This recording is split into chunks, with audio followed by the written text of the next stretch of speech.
Welcome everyone to part 3 of my relaxed Stardew Valley guide. Before I begin, I just want to say I've been overwhelmed, in a good way, by all your lovely comments and feedback on the series so far. It's really warmed my heart to see many of you joining the Discord, showing up to my live streams and becoming part of our community. So thank you so much.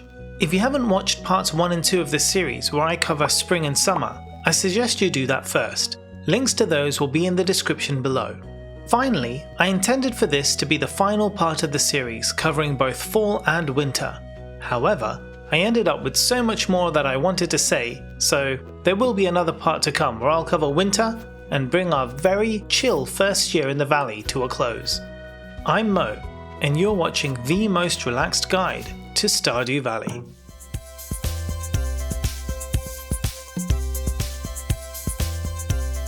Fall is my favourite season in Stardew.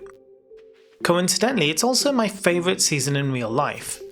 The colours are magnificent, the weather is mild and harvests are wonderful. It's no different in Stardew. With a variety of new crops to grow and 2 really fun festivals to experience, let's get started. As I do on the first of every season, I spent much of day 1 organising my farm. I had gathered enough materials to make quality sprinklers and began laying them out. There are 3 types of sprinklers in Stardew. Your standard sprinkler, which will water 4 squares around it, up, down, left and right.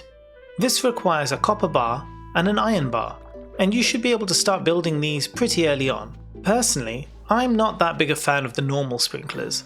I would need a lot of them to be effective, and early on in the game, I don't have enough ore to make so many bars of copper and iron. Instead, I prefer to wait until I reach farming level 6 and get the recipe to build quality sprinklers. Quality sprinklers need an iron bar, a gold bar and a refined quartz, but they will water crops in all directions around it, making it a lot more useful when planning where to plant crops.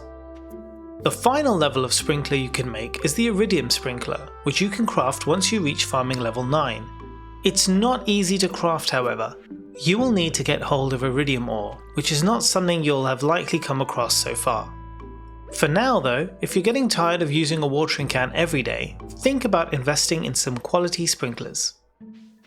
When I went to check on my animals, I was very happy to find that they had reached a higher level of friendship with me and were able to produce better quality eggs and milk. I got a large egg from my chicken and a large milk. A large egg will always produce gold quality mayonnaise, and a large milk will always make gold quality cheese. Moral of the story? Always keep your animals happy. On day 2 of fall, you will find the mayor and Robin putting up a sign in the town. This is the special orders board. Similar to the help wanted board outside Pierre's, this board contains NPC quests for you to complete for rewards. These quests are generally more time consuming and have a longer period to complete. The rewards are also more substantial. Completing quests from this board can also lead to unique rewards, such as crafting recipes, so it's well worth keeping an eye on. But don't worry if you miss a quest or can't complete it in time. The quests will cycle back around. If you remember from the summer video, I unlocked the minecarts from the community centre.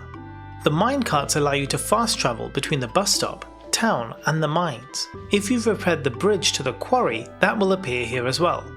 If not, don't worry, we'll come to the quarry later on. To use the minecarts, simply right click on them and choose your destination.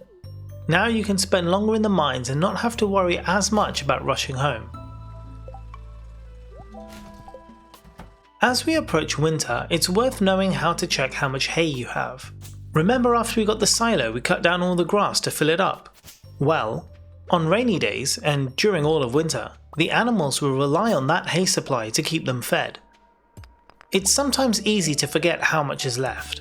All you need to do is walk up to your silo and right click.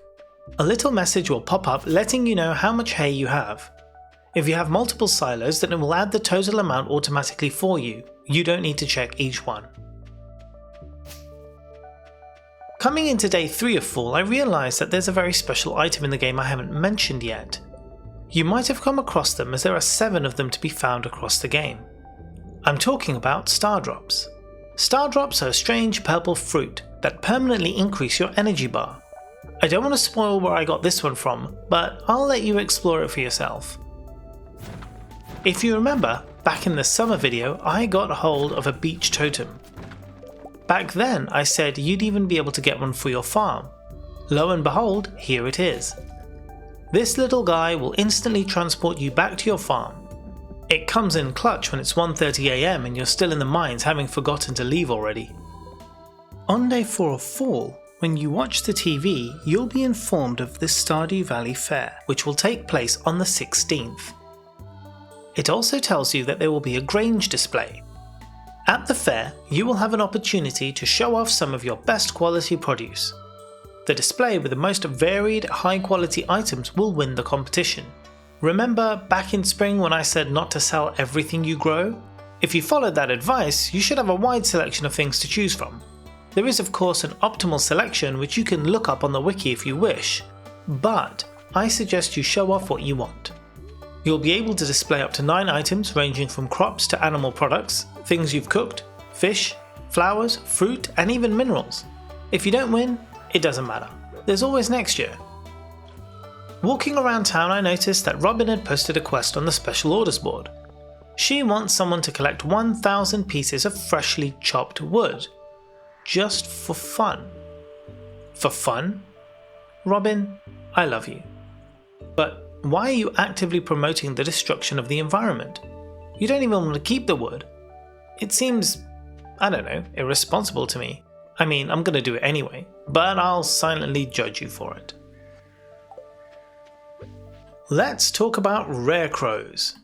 You've already learned how to build scarecrows, but by now you've probably seen a few rare crows kicking about in the game.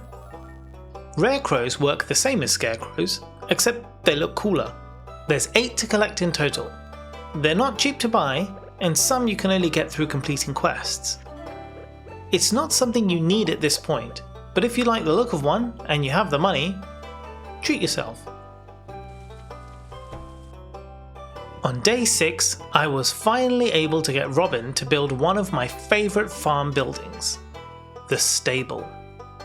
The stable will set you back 100 hardwood, 5 iron bars and 10,000 gold.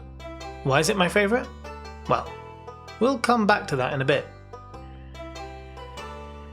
On the night of day 6, I was visited by this strange creature. This is the crop fairy. In your playthrough, you may have already been visited by the fairy. There's a 1% chance of the fairy event happening as long as it's not winter or the last day of a season. The fairy will sprinkle special dust over an area of your crops, and the next day those crops will have magically grown and be ready to harvest. The crop fairy doesn't care about crop rotation plans, she only wants to show off. On day 8, my stable was ready, and with it came my horse. Look at her. Isn't she amazing? I will name you Cheesecake, and I will adorn you with this beautiful hat. Yes, you can place a hat on your horse in the game. You can also place hats on your cat or dog too, by the way. Ride like the wind, Cheesecake, look at her go! The horse increases your movement speed and isn't slowed down when travelling through crops or grass. She's so cute. My horse aside, there was another big achievement made today. I reached the bottom of the mines and found a strange key. We'll need to find out what that unlocks later. After you reach the bottom of the mines, the second arcade machine in the saloon is open to you. Welcome to Junimo Kart. Much like Journey of the Prairie King, this game will have you rage quitting in seconds. Everything you find cozy about Stardew Valley is juxtaposed in this one game. The goal? Guide your minecart through the perilous mines.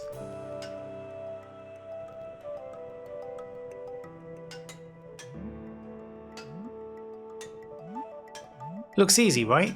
That's only because I've sunk close to 50 hours in this game. It's actually extremely difficult, made more so by the fact that every single time you play, it's different. The levels are randomly generated, and so you cannot memorize your jumps. Furthermore, the speed of your cart and the distance of your jumps changes between the levels depending on the environment. I would go so far as to say that Junimo Kart is more difficult than Dark Souls. If you want a relaxed and cozy playthrough of Stardew, don't bother with this game. It's absolutely not worth it and will have you pulling your hair out. That is of course why I absolutely had to play it. So if you want to know the secrets to beating it, you can watch my guide on how to do that here. But I don't recommend you do that for now. Run. Run while you still can. On day 9 I decided to finally splash some cash at the bookseller and bought one of my all-time favourite books, the price catalogue. The price catalogue tells you the selling price of each item in your inventory. It takes into account the quality of the item and your chosen profession perks, so the price it tells you is the exact amount you'll make. It can, however, take the fun out of guessing how much you'll make at the end of the day, if that's what you're into. I also spent much of this day hunting for copper as my reserves were running low. It must have been a very good luck day because in the mines at level 28 I killed a bug and it dropped a prismatic shard. If you remember before, I mentioned that the prismatic shard is one of 2 items you probably don't want to give to Gunther right away, as it's one of the rarest items in the game. To give you an idea of just how rare, the chance of getting it from killing a random bug in the mines is 0.05%. You can see why I was so excited. That's going straight into my chest for safekeeping. The keen-eyed among you may have noticed at the entrance to the mine there is a stone wall. Once you've upgraded your pickaxe enough, you can break down this wall. I'll let you explore that one on your own. As I've been spending a lot of time in the mines over the last few days trying to replenish my copper supplies, I've been leveling up my mining skill. It's probably a good time to talk to you a bit more about leveling up in the game. Each time you level up a skill, you'll get a summary at the end of the day as to what you've gained. When you gain a level in mining, for example, you'll likely see some new things that you can craft, and a +1 pickaxe proficiency. For farming, you'll gain proficiencies in using your hoe and watering can. For foraging, it'll be your axe, and for fishing, it will be your fishing rod. But what does this proficiency mean exactly? Well, it is the amount of energy needed to use that tool. The more proficient you are with a tool, the more efficient you are with using the tool. You will notice as you level up that you can mine, farm and forage for longer than you could at level 1, and this is why. Leveling up also has other benefits. For example, when fishing it increases the size of your fishing bar. For combat it increases your maximum health. You can check out more details related to leveling up on the Stardew Wiki. Hopefully you've been remembering to keep your pets' water bowls filled and you're giving them plenty of head pats. If you've been doing this, by now your pet will love you and will start to give you gifts. Most of the time the gifts are pretty basic, but every now and then they will surprise you with a decent present. You're such a good boy. On day 12 I was feeling flush with cash and decided to get my house expanded.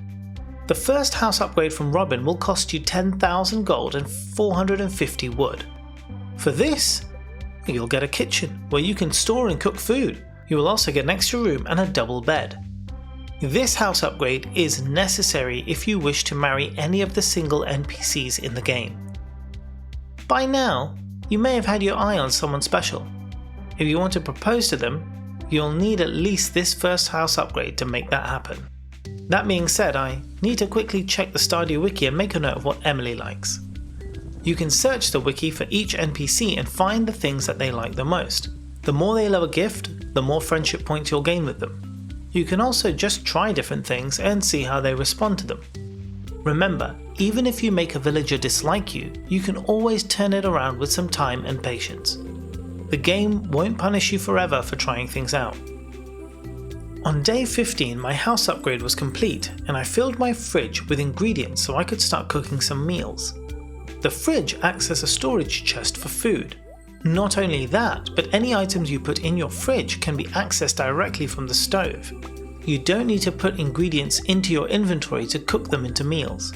Each meal gives you different amounts of health and energy, and some give you temporary boosts to skills. If you're going to spend a day fishing, you might want to make a trout soup or sea foam pudding.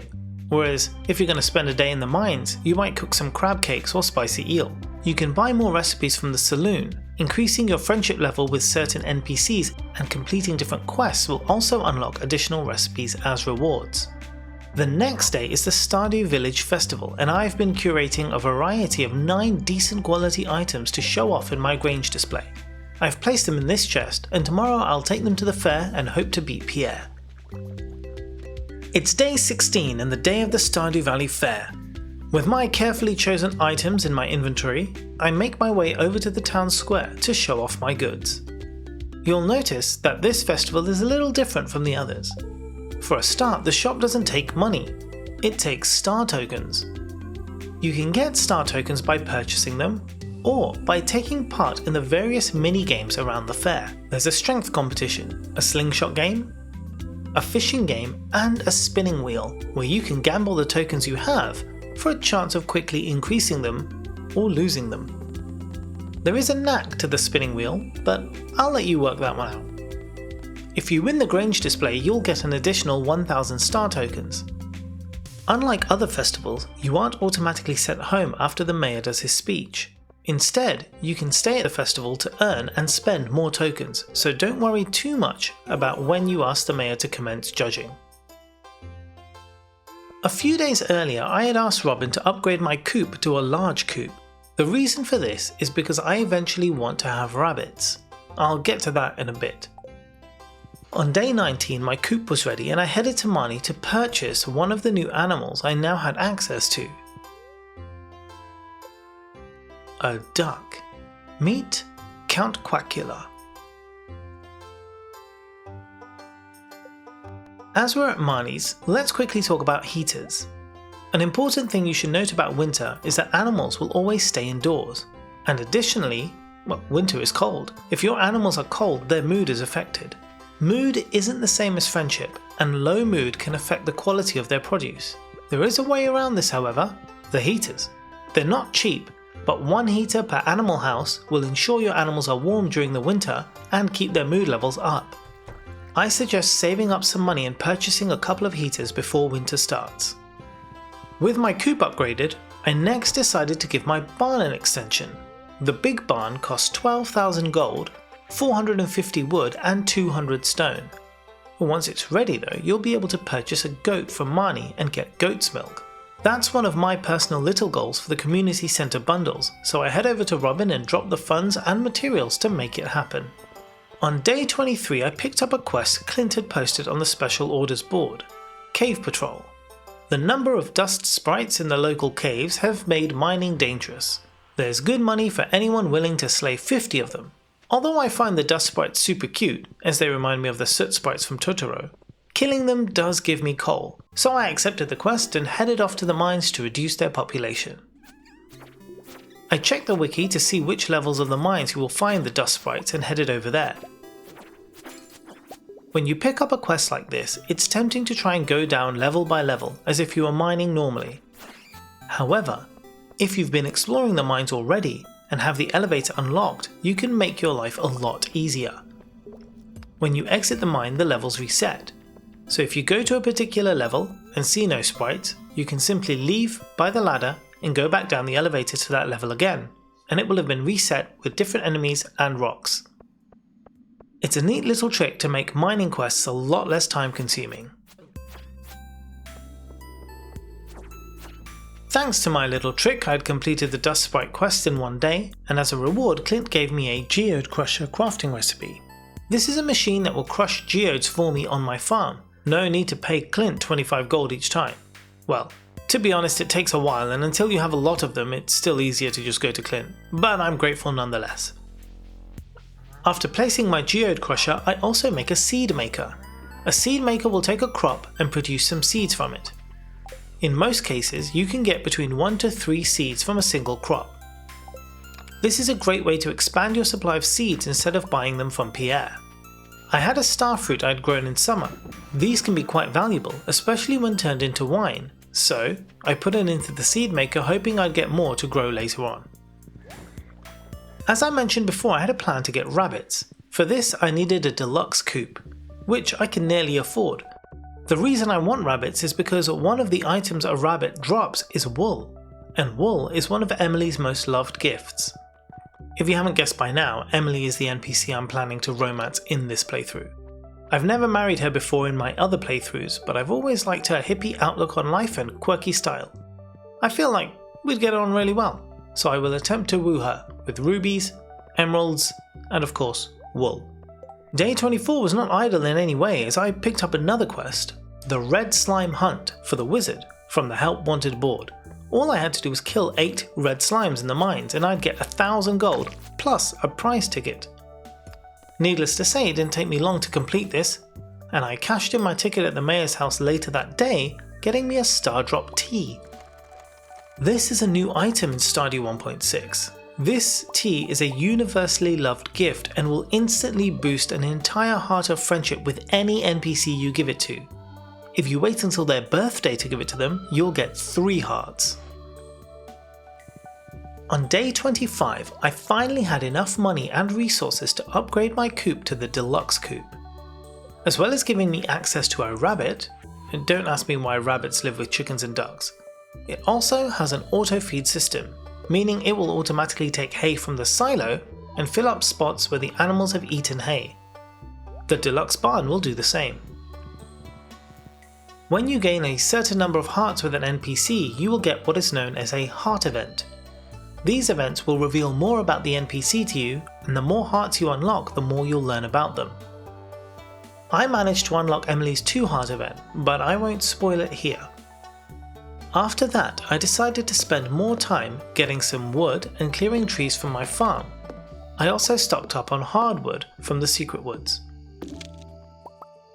As it started to get late, I suddenly remembered that I hadn't yet visited the Adventurers Guild shop run by Marlon. It's next door to the mines, and now that I've been exploring the mines and killing things, I was sure there would be a reward for me there. On the wall in the shop, there is a monster eradication goals sheet. It shows you the different enemies you've come across and how many of them you've slain. If you hit the target number, there will be a reward for you. See Gil, the one sat in the chair, for your rewards. During the night, Min gave birth. The animals on the farm are female, and from time to time they may give birth to offspring. But don't ask me who the father is. There are some mysteries in Stardew Valley I'd rather not get to the bottom of. Anyway, I named her Mini Min. As winter is just around the corner, I made sure my silos were filled with hay. If you run out of grass on your farm, you can also buy hay directly from Marnie. You can place it in your silo by just clicking on the silo with the hay in your hand. Day 27 is the Spirits Eve festival, one of my favourite festivals in the game, because, let's be honest, it's basically Halloween. There's a cool little maze with an awesome prize at the end, as well as some nice items to buy from the shop. Again, I don't want to spoil anything for you, so I suggest you go check it out. With that, we've come to the end of Fall in the Valley. In the next and final video of the series, I will cover winter. Winter is different from the other seasons in that there's no crops to grow. The pace slows down completely and it gives you a chance to focus on other areas of the game. Before we go, I want to take a moment to give a shout out to our wonderful channel members. Our tier 2 members are MichelleRomy and Dany. Dany joined just as I was filming Winter, and so we'll get their farm animal in the next video. Our tier 1 members are Meadow, Riks, and more recently, J1A2V3E4. I'm sorry, I have no idea how to say that. Click join below to find out more about becoming a channel member.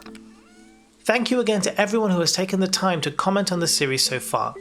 I love reading about your Stardew journeys.